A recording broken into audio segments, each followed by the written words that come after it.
Hello everyone, Alistair Gold here. Let's talk Tottenham Hotspur.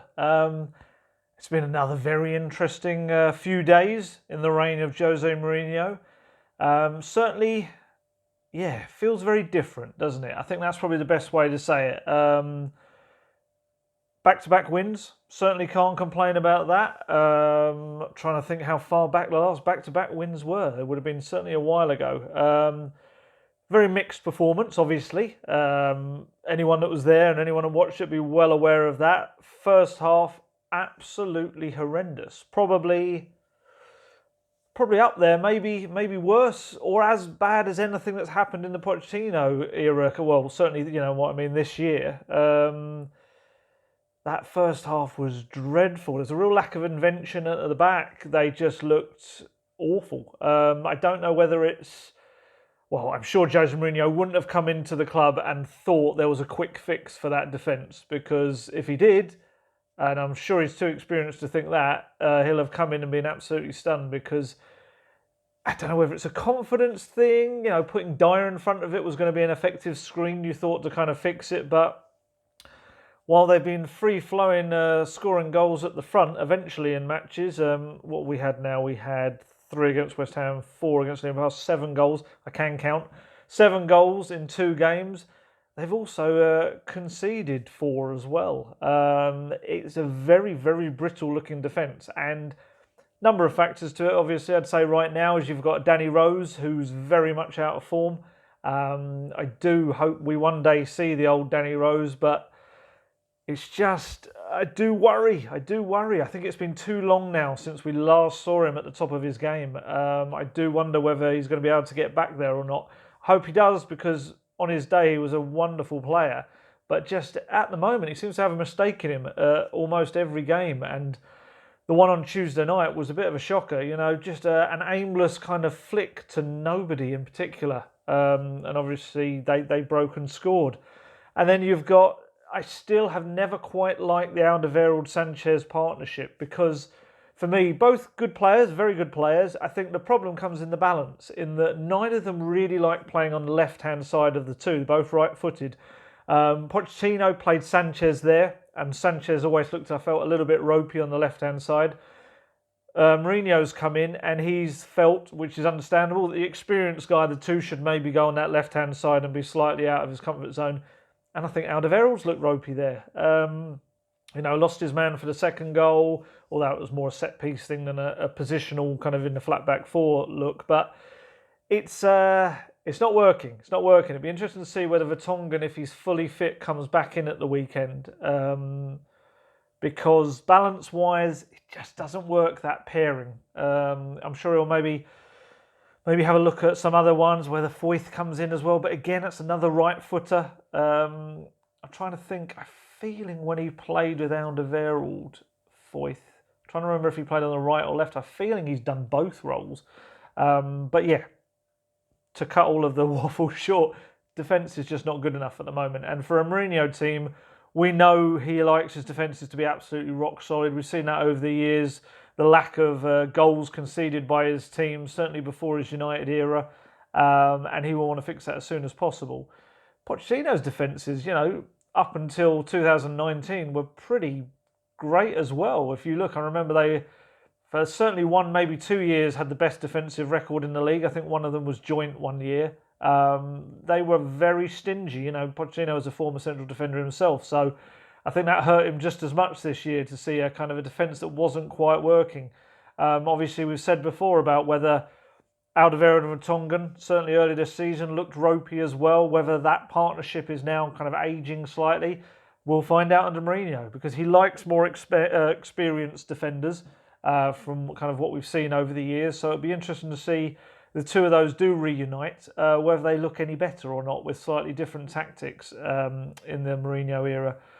But 29 minutes in, we had the sub that everyone's talking about, the Eric Dyer withdrawal and Christian Eriksen coming on. It was a strange moment. It was one of those where I think, certainly looking at social media, I think there was oh my God, he's made an early sub. We're not used to that as Tottenham fans. How fantastic, how progressive. And then that was kind of tempered by the fact that people were saying, why Eriksen? Which is understandable with his form for a long, long time. Hasn't been good enough. And especially as Lo Celso seems to sit on the bench once again unused. I would say, and I mean, I was one that praised the substitution as well. I think it was needed. I would say possibly to counterbalance it. Probably didn't have the amazing, massive impact I think we probably look back or at the time thought, had happened. Spurs still kind of limped and struggled on really until half-time, just managing to get that Dele Alli goal, which was fortunate, obviously, when you look back at it. There's no bones about it. It was Serge Aurier's cross that was completely, wildly missed by the Olympiacos defender, and it rolled through to Dele to smash home. Really weirdly, a complete mirror image, wasn't it, of what happened in Athens when Spurs were 2-0 up and Olympiacos scored literally just before the break. And a psychological boost. It's such a cliche, but it's so true. You go into the break, suddenly everything's flipped around in your mind. You were coasting, you were comfortable, and you go into the break and you've just conceded a goal and suddenly you're fragile, vulnerable, and you don't know what the home team are going to do with the crowd roaring them on. And so it proved again. I would say after the break, the substitution obviously made its difference. Having that extra creative player. Eriksen took his time to get into the game. I'd say it was by the second half that he kind of properly warmed up. Still a lot of passes going astray. And what I would say with Eriksen right now is the crowd are not giving him very long before they get on his back. I think it probably was about might have even been his first pass that went astray. There was real groans throughout the entire stadium. And I know it doesn't help. Of course it doesn't. I mean, we saw Roberto in the West Ham game, the Hammers keeper, absolutely getting sarcastic cheers and praise and applause, even if I could speak properly, every time he caught a ball or saved it. And I get the fans' frustration, but my God, that's not going to help the play. And I think with Eriksen, probably plays a part in his confidence. But on the flip side, you can't really blame the fans because the player, despite all his service over the years, has admitted he wants to leave Tottenham Hotspur. So I kind of get, and coupled with his form being absolutely horrendous, really, I get it. So I'm certainly not criticising that at all, but it was quite interesting to see the way it played out. So second half, obviously much, much better. Spurs is a more progressive attacking force. Second goal was all about a young ball boy, actually. Massive praise to him. Young kid on the sidelines who it's obviously a multi-ball system in the Champions League. As soon as that ball rolled out, he was ready there and threw the ball straight away to Aurier, found Lucas, pulled it back, Kane smashes home. Mourinho went straight over to the ball boy. It was a nice moment, he played his part. He really had. And as Mourinho said afterwards, some ball boys, maybe they're just sitting there enjoying the occasion, looking around. This ball boy was switched on. He was ready. He was kind of reading the game. Mourinho giving an excuse to kind of talk about his own past as a ball boy and how he was very good at it. He's never shy to have a little word about his achievements over the years, even as a 10-year-old, apparently. So, no, it was great thinking. And I think the thing that stood out for me about that goal is Lucas Moura. That's what Tottenham Hotspur need you to do. There's been too many times, even in the last two games, Lucas Moura will run into a blind alley. He will run into about 5 opposition players. He'll get himself tangled up and he'll lose the ball. I've seen him say this week that, Pochettino played me as a number 9. I'm a winger. I'm meant to be a winger. Wingers set up goals. And that's exactly what he did on Tuesday night. And that's exactly what Tottenham need more of. That assist was his only one in the Champions League this season. He's only had 1 in the Premier League this season. That actually matches his total for the entirety of last season. He only got 2 assists in all competitions. You're a winger. You look to run to the byline first and get that cross in. You don't look to run towards goal and shoot. So I thought that was hopefully quite important for Lucas Moura because he's got all the ability in the world. He's got the skills, he's got the pace, he's got the drive, he's got the determination as well. If he can start getting his mindset into, I'm just not going to run into the same space as Harry Kane's going. I'm going to get to that byline. I'm going to pull it back for people like Kane, Ali, Son to run onto. Bang, you've got an incredible player in the Brazilian. But if he sticks with the kind of direct play he plays, where he just looks to go to goal almost every time, maybe has a pot shot from distance, I don't think he's ever going to fulfill his potential. But if he can do what he did on Tuesday night, that's absolutely what Tottenham Hotspur, I think, wanted from him when they first bought him. So hopefully that's the first of many assists like that. Third goal. Delightful, and also a tiny bit of controversy there as well. It was, wasn't it? It was Dele Alli fighting for the ball, making himself a little bit of space over the side, digging out across for Aurier, and Serge Aurier's finish was absolutely sublime. I've been one of his biggest critics this season because I think he's been so painfully inconsistent. And as I've said in the past, I don't want to harp on about it, but he's a really interesting guy, really great. I was the first journalist to have a proper sit down with him when he came over to England, and sat down for a good half an hour with him. Very complex character, very interesting upbringing, family life, everything. Excuse me. So it's certainly nothing personal. I do think he's a really interesting character, and he's got a lot of skill, a lot of talent and ability. It's just a consistency, and I think it's quite interesting. Hopefully this is the start of a run, but in his first 2 games under Mourinho, he's looked pretty decent. Hopefully it's not just new manager bouncing, making a first impression thing. But I thought Tuesday night, I thought in terms of defending as well, he was very good. A couple of really important blocks, headers away under pressure, and his goal, wow. If all fullbacks could score goals like that, they'd be strikers, I guess. But half volley, bams, bottom corner. What came next, there's going to be a lot of opinions about. Ran over to the south stand, stood at the bottom of that massive 17,500 single-seater stand, stuck his fingers in his ears like this, and kind of looked at them, obviously signifying, the criticism he's had. I'm not listening to you. Then obviously a lot of people have noticed stuff came out of his mouth. I'm not going to kind of make a conclusion on that because I think it's one of those, it's such a grey area. Yes, he did spit forwards. You can see it. We've got photos, you've got videos that show that. There's a train of thought that Harry Winks jumping on his back had maybe affected that and what he was doing. Maybe he was trying to just spit at the ground and Harry Winks knocking him did it. I'm not too sure. I think it's too much of a grey area. I don't certainly want to. He's come out since Aurier and said, I certainly was not looking to spit at the fans. And he said it's a strange sentence. I wouldn't even spit on an animal, let alone a human being. I don't know why he'd consider spitting on an animal in the first place anyway. But he's making very clear that was never what he was trying to do at all. I think that's one for maybe we'll never really know. We'll never really know. I think taking that aside, I think you just look at the celebration itself. There was a lot of frustration in there about the criticism he's got, but I do feel warranted criticism.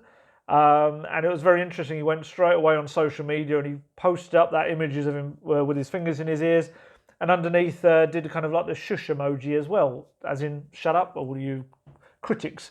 I suppose myself included in that as well. Not directly. I'm not got any ego where I think he's saying that to me, but it was a strange one. And I think I'm always one of those who maybe thinks footballers just do their talking with their feet and on the pitch, and I feel that's what Aurier needs to do. If he can go on a run now and show Mourinho that he's his first choice right back for the future, then no one's going to say a word. But if he puts in kind of inconsistent performances, some horrendous performances, and also, let's be honest, admits he wanted to leave the club in the summer, the fans are not going to be on your side. You're going to have to win them over. So I thought it was a little bit, what's the best way to say it? It's unnecessary is probably just the way to go, isn't it? I think it's one where just get on and do your work. And to be fair, last 2 games, he's been excellent. He has been really good. So it was good against West Ham as well. Final goal, it was a little bit kind of about the rejuvenation of Christian Eriksen. He'd taken a pretty decent free kick not too long before that whizzed just past the right-hand post. And in this moment, absolutely one of those glorious, curling, dangerous free kicks he used to put in from deep. Found Harry Kane, glance in the corner, and Harry Kane obviously, he's got 3 goals in the first 2 games for Mourinho. He's got a more physical role. It's more of a battering ram, the classic Mourinho striker role. As I think I've said before, I hope he can handle that because it's going to be a lot of pressure on his body, and maybe Spurs do need to think about having a backup for him as well. But he's gobbling up any chances that come his way. I wouldn't say he's been given chances galore, but what's come his way, he's absolutely smashed home. And he did well. I thought my man of the match on the day, I gave it to Aurier, but I think Ali ran him a close second.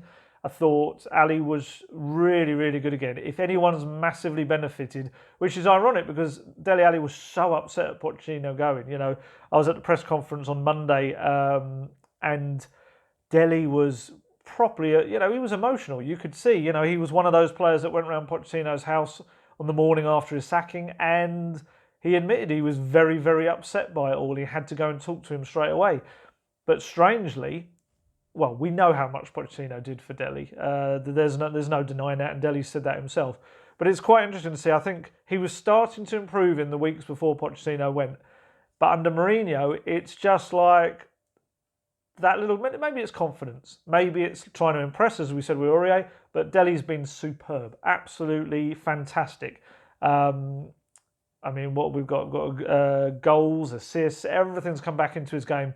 And I think you find if Dele Alli plays well, Tottenham play well, and Harry Kane especially plays well as well. So it was a lovely moment as well when Dele got substituted. He got told he had to go off to the far end of the pitch, which kind of worked in his favour because it meant he had to walk around almost the entirety of one half of the pitch. And he got a bit of a lap of honour. And it was lovely to see. He clapped everyone all the way around and the fans rose. It was a bit like a Mexican wave. As he passed each section, each block of the stadium, they all rose to applaud him. It was really lovely. And Mourinho was waiting there for him when he came round. So yeah, great to see. And hopefully we see more of that as well.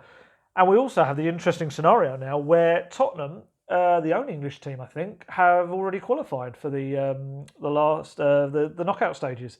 So, that last match of the group against Bayern Munich becomes as dead rubber as you can possibly get. It reminds me of, you remember the Nicosia match a couple of years back when Spurs had won the group. In this case, it's slightly different. They've finished second, can't finish third, can't finish first. Bayern can't change their position. It's going to be a really interesting game. It's going to be one of those where both teams really, there's no logical sense in playing your key players. So for Mourinho, a chance to look at the likes of, you could even have Troy Parrott up front. I wouldn't be shocked. I remember in the Nicosia match we saw Keziah Sterling came on, made his debut. You've got Lo Celso, Foyth, Wanyama, Walker-Peters, plenty of players. Lamela may be back by then as well. Possibly give minutes to either Vorm or Brandon Austin or Alfie Whiteman. Austin and Whiteman are bit neck and neck at the moment to be the backup. It's quite an interesting little battle going on there. Not obviously interesting in the grand scheme of what's going on at Tottenham, but for kind of dweeby types like me that maybe look kind of below the levels of the first team as well, it's quite interesting to see who's going to get that little role. So yeah, Bayern's going to be interesting. Obviously, going out there to cover the game, there's going to be a kind of interesting little subplots, different players to write about, which isn't always the worst thing at all. And obviously we've also got quite a bad injury. Ben Davies, he was spotted walking through the mix zone in a protective boot and admitted then that it wasn't looking good for him. He was going to be out for a while, and Spurs confirmed yesterday that he's going to be out for a considerable amount of time. Possibly might need surgery. That's still to be assessed and decided.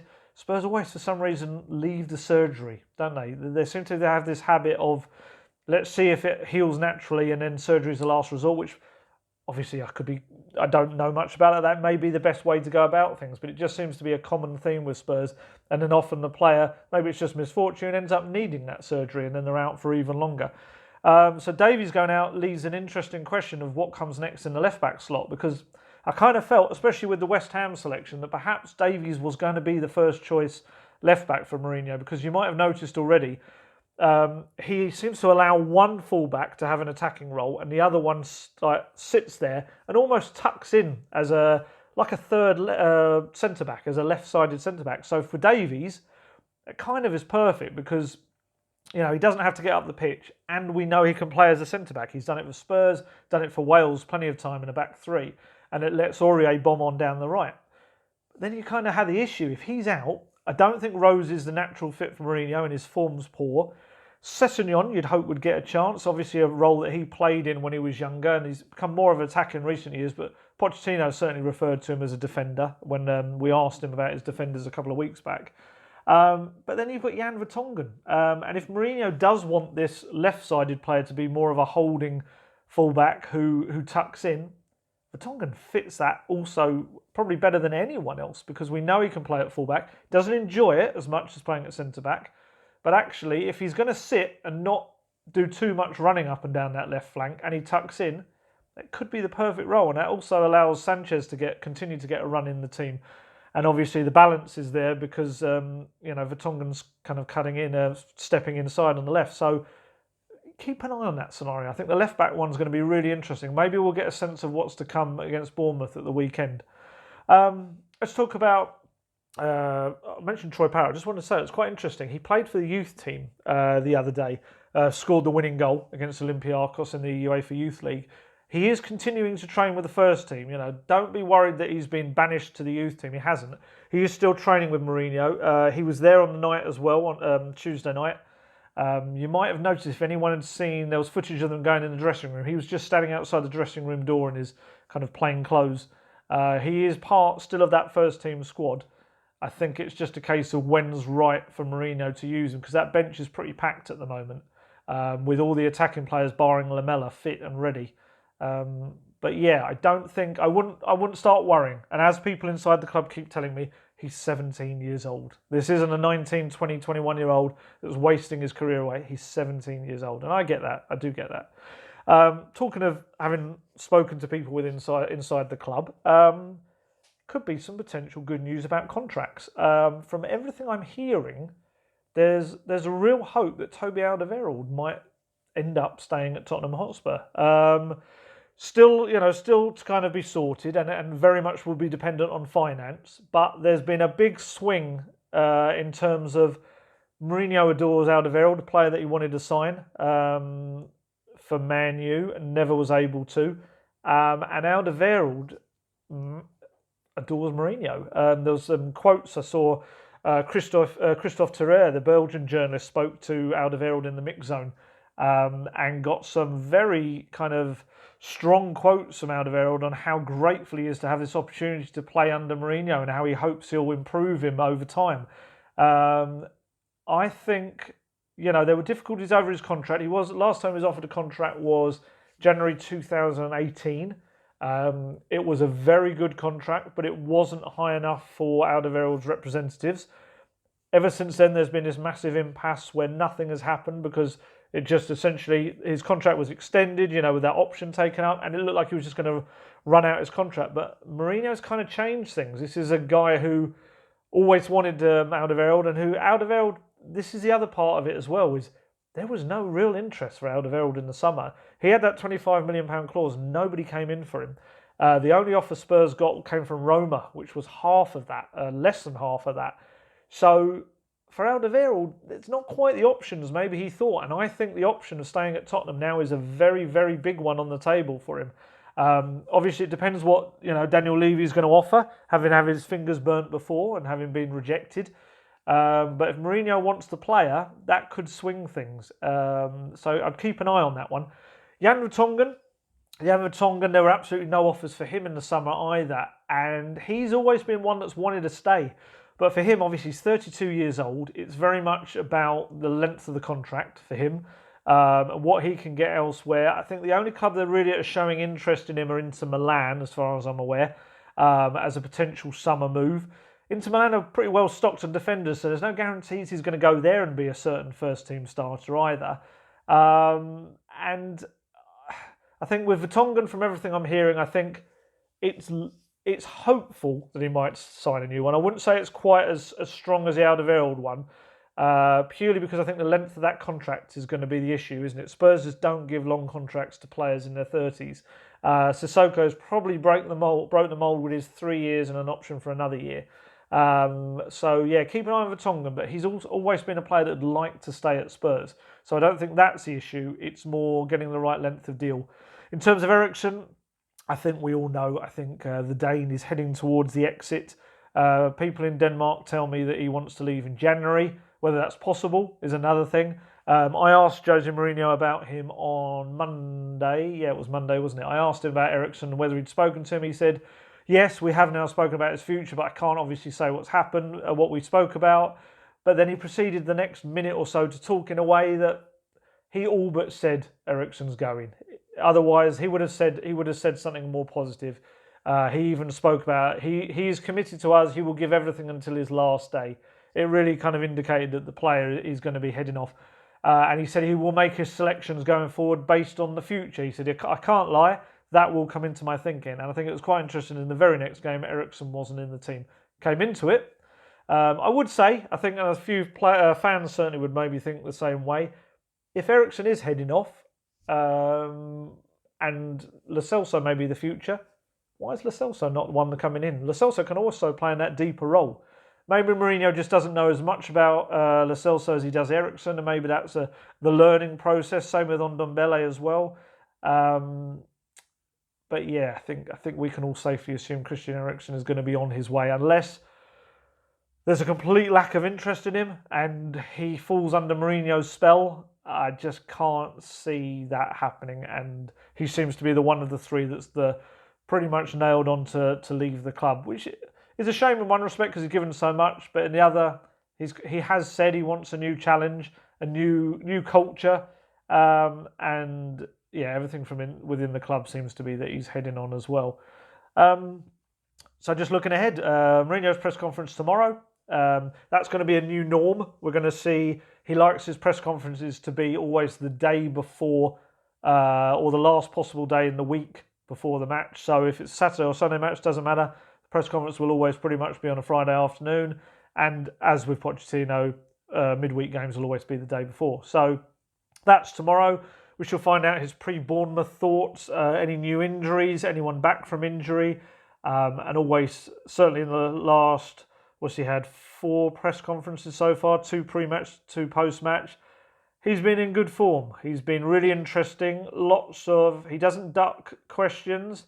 Even though he didn't tell me what he spoke to Eriksen about, he said enough to give you the kind of answer you wanted. And he's on a full charm offensive. In the match itself, he was quite reserved. There was no big unveiling. He wasn't walked out into the centre of the pitch. I do wonder whether that was his own choice, because there's still a lot of Pochettino love out there. You know, there were banners. I saw a Pochettino banner of him in front of a flag on the Argentinian flag. There were a few Argentinian flags dotted around, and he probably just felt in tone, really, in keeping with how he's been so far, just quite respectful, which is really important. I think if he came in and was arrogant and was the Mourinho kind of that maybe people think the worst of, I think it would have been a real jarring experience. But he's been incredibly respectful. Lots of the club staff I've spoken to have said that as well. He's come in and been very polite, efficient in the way he deals with everyone, and given a bit of that Jose charm. One little aside. This is a very kind of weird journo thing, but one difference I did notice with Pochettino, if you're talking to him, he's looking at you like this the whole time. It's very much a conversation between you and him. If you happen to be in a press conference, that doesn't matter. You're having a conversation with him. With Mourinho, you talk to Mourinho. He looks at you while you're asking the question even. But as soon as the question is done, he turns and he talks out to the crowd, to the cameras, and it's very much, I don't know. He's making a statement, as it were. And people I've spoken to inside the club say actually, he's a little bit like that when he's just talking to you one-on-one as well. He will kind of maintain eye contact for a bit, but then you can see he's really thinking about what he's saying, and that doesn't involve the eye contact. Weird little thing to look out for. Have a little watch when you see press conferences back as well. Completely trivial bit of information there, but it just intrigued me. That's kind of the way I operate. I do like to kind of see and observe. I think that's probably the way my journalism hopefully works. I like to notice these little things, sometimes completely pointlessly. But anyway, let's wrap up there because I'm waffling now and I don't want to do that and keep you any longer. Bournemouth at the weekend, press conference tomorrow. Hopefully Spurs can make it 3 wins in a row, and the train will really be heading along those tracks and getting back up that table. I shall talk to you later.